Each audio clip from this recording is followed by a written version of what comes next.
Collector साहब की तबीयत ठीक नहीं थी, इस वजह से मीटिंग कैंसिल कर दी। आगे नई तारीख तय करेंगे, उसके बाद में मीटिंग करेंगे, क्योंकि दिशा की इम्पोर्टेंट मीटिंग है। इस पर सभी विषयों पर विस्तृत चर्चा होनी थी और कलेक्टर साहब का मौजूद होना ज़रूरी था, और कलेक्टर साहब की तबीयत ठीक नहीं होने की वजह से मीटिंग कैंसिल कर दी। आगे करेंगे। लेकिन सारे अधिकारी आए हैं ना, पूरा टाइम वेस्ट हुआ है, सरकार का बजट, गाड़ियाँ आई है सरकारी, और उसके बाद मीटिंग कैंसिल तो इसलिए की कि कलेक्टर साहब नहीं आए ना।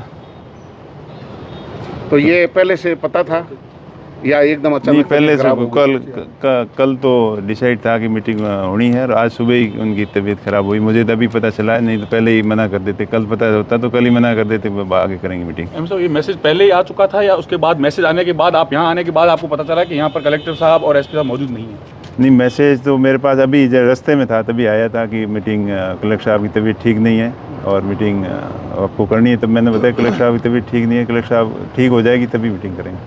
जैसलमेर में मीटिंग हुई तब आपको बताया नहीं या आप पहुंचे नहीं? विवाद हो रहा था और आज यहाँ जैसलमेर में तो रेलवे की स्टडिंग कमेटी की टूर था, और अध्ययन कमेटी के टूर की वजह से मैं यहाँ उपस्थित नहीं था। उनके लिए लेटर लिखा था और उन्होंने, कलेक्टर साहब ने फिर गाइडेंस भी मांगी थी आगे।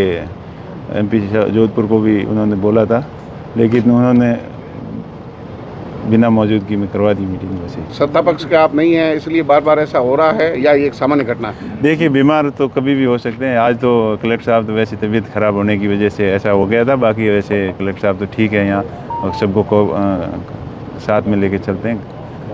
कब मीटिंग आगे तय हुई है? आगे कर लेंगे, अब अगले हफ्ते में कर लेंगे दोबारा। क्या कहना है? पूरी परेड तो हुई है प्रशासन की, अब मीटिंग देखो, भले ही कैंसिल हुई है, अधिकारी 1 घंटे से बैठे, सब सारे फील्ड के काम छोड़ करके गाड़ियां सरकारी सब सर पर दौड़ती हुई आई, और लेकिन नुकसान तो सरकार का हुआ, जिस मकसद जनता के टैक्स के पैसों का हुआ। जिस मकसद से मीटिंग होनी है वो मकसद ही पूरा नहीं हो तो मीटिंग करने का मतलब क्या है? जब उसकी पालना रिपोर्ट सही ढंग से नहीं हो, और जो पिछली रिपोर्ट में, पिछली मीटिंग में जो काम हुए थे उसके बारे में जो पालना रिपोर्ट सही ढंग से नहीं आई, और अभी जो कलेक्टर साहब की गाइडेंस के बिना ये मीटिंग होनी संभव नहीं थी, क्योंकि मीटिंग का सार्थक जब ही होती है जब जो मीटिंग उठाए इश्यू के ऊपर एक्शन होता है, और जब कलेक्टर साहब यहाँ नहीं है तो एक्शन कौन लेगा? आज क्षेत्र में बहुत समस्या, बिजली की आप कह रहे, बिजली अभी आंधी आई, नॉर्मल आंधी तूफान आने से बिजली की व्यवस्था अस्त व्यस्त हो गई, कहीं ये तार टूट गए, कहीं खंभे टूट गए, सब जगह। सर, ये लगता नहीं विद्युत विभाग के पास ये बहाना है कि आने को आंधी और जाने को लाइट यही है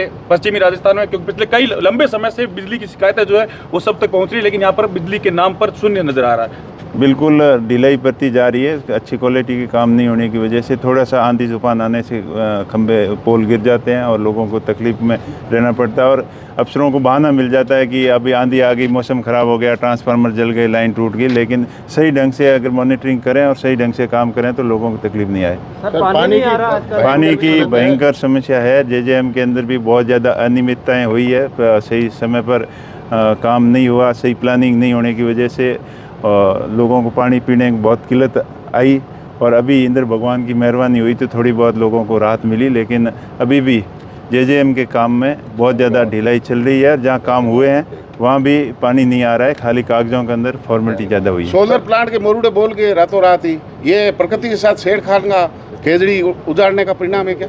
नहीं, ये अब प्राकृतिक जैसे विंड लोड के हिसाब से वो डिज़ाइन नहीं करेंगे, और हल्की क्वालिटी के स्ट्रक्चर में यूज लेंगे तो वो विंड के कैपेसिटी को वो झेल नहीं सके, इसलिए उड़ गए। उनके ऊपर तो प्राकृतिक क्या, उसकी डिज़ाइन सही नहीं होने की वजह से उनको नुकसान हुआ है। सर, पहलगाम हमले को लेकर आप क्या कहना चाहोगे? जो अभी जो है, देखिए, ये बहुत ही बड़ी दुखद घटना है। सबसे पहले तो जो मारे गए, वहाँ जो टूरिस्ट गए थे, उनकी आत्मा को शांति मिले यही प्रार्थना करते हैं, और पूरा देश उनके परिवार के साथ में, उनके पूरे देश के लोगों की संवेदनाएं उनके साथ में है।